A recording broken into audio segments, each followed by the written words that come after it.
Makhluk aneh yang pertama menguasai Pulau Jawa.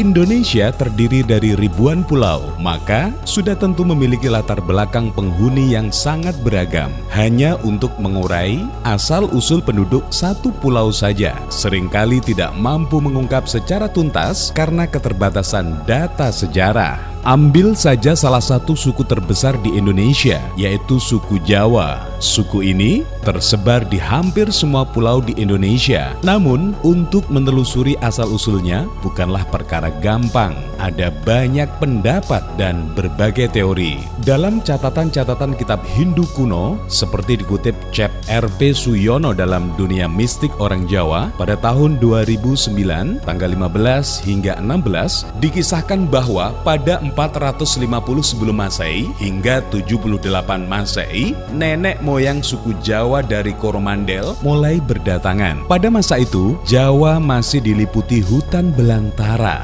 dan dikenal dengan nama Nusa Kendang. Daerah itu berhasil dikunjungi oleh orang-orang dari kerajaan Astina atau Kling, Coromandel atas perintah raja mereka yang bernama Arjuna. Diperkirakan mereka mendarat pertama kali di daerah Banten. Namun, mereka tidak mampu bertahan lama mendiami daratan Jawa karena ganasnya gangguan makhluk-makhluk berbentuk aneh. Ada beberapa jenis makhluk aneh, antara lain diberi nama Gandarwa atau bahasa Sanskertanya adalah Gandarya atau bisa disebut Gendruwo. Makhluk aneh lainnya adalah tetekan, cicet, bahung, dan banaspati. Selain serbuan makhluk aneh itu, mereka juga dimangsa oleh binatang-binatang buas. Akibatnya, banyak di antara mereka tewas, dan yang selamat memutuskan kembali ke negeri asalnya. Sekitar 500 tahun berikutnya, penguasa kerajaan Kling yang bernama Brahmaniwati kembali mencoba menaklukkan Pulau Jawa. Kapal-kapal penuh dengan penduduk desa dibawa ikut serta. Kedatangan mereka kali ini berhasil membabat hutan. Para Gandarwa dan kawan-kawannya dinilai sudah tidak mengganggu, sehingga mereka pun mampu membangun desa hingga wilayah pedalaman. Mereka dan keturunannya inilah yang menjadi cikal bakal kerajaan Pajajaran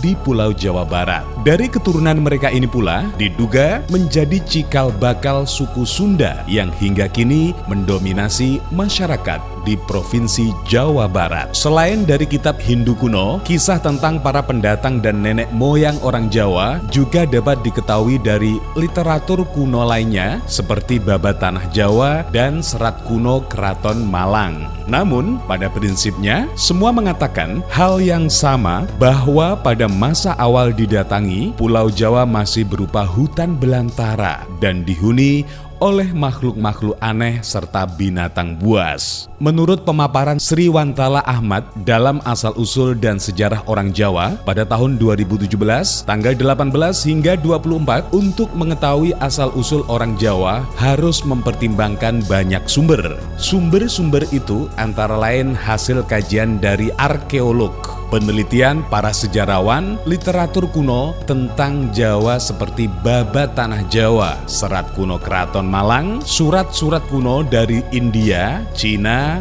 bahkan boleh juga menengok catatan kuno suku Maya tentang bangsa Atlantis dan Lemuria. Menurut arkeolog, 1 juta tahun sebelum Masehi, Pulau Jawa diperkirakan sudah dihuni. Hanya saja peradaban manusia kala itu masih sangat primitif dan biasa disebut sebagai manusia purba. Penemuan-penemuan fosil manusia purba di Lembah Bengawan Solo oleh von Koenigswarth, Eugen Dobus, dan arkeolog lain membuktikan bahwa DNA manusia purba seperti Pithecanthropus erectus dan Homo sapiens memiliki struktur DNA yang mirip dengan DNA orang Jawa di zaman sekarang.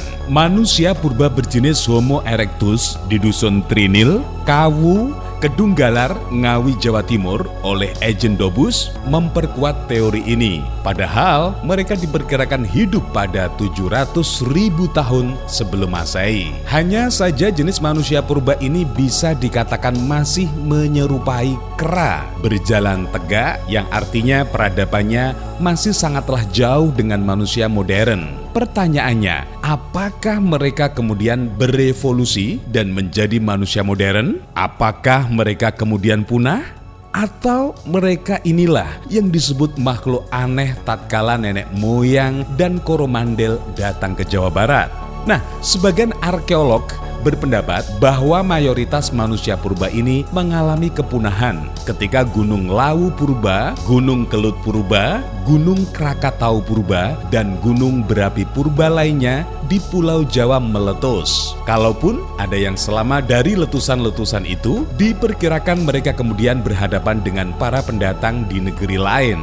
Benturan budaya pun terjadi atau bisa pula mengalami proses asimilasi melalui perkawinan. Ketika manusia mampu membuat tulisan, babak baru dimulai. Dari catatan-catatan berupa aksara kuno itulah, para sejarawan mulai mampu merangkai kisah masa lalu yang mendekati kebenaran. Hanya saja, era ini Pulau Jawa sudah dihuni oleh beragam manusia, baik dari penghuni yang lebih lama maupun para pendatang. Semua berbaur dalam arti yang sesungguhnya. Sekitar 3000 sebelum Masehi, orang-orang dari suku Lingga, Tiongkok Daratan, Yunani atau Funan di Cina Selatan, Kasi di India Selatan, orang dari dinasti Kusana dari India, orang Siam dari Thailand, orang Turki, dan orang Arab, serta Champa berdatangan secara bergelombang. Gelombang awal kedatangan itu dikenal juga sebagai zaman Proto-Melayu. Selanjutnya, disusul kedatangan berikutnya yang dikenal sebagai gelombang Deutero-Melayu.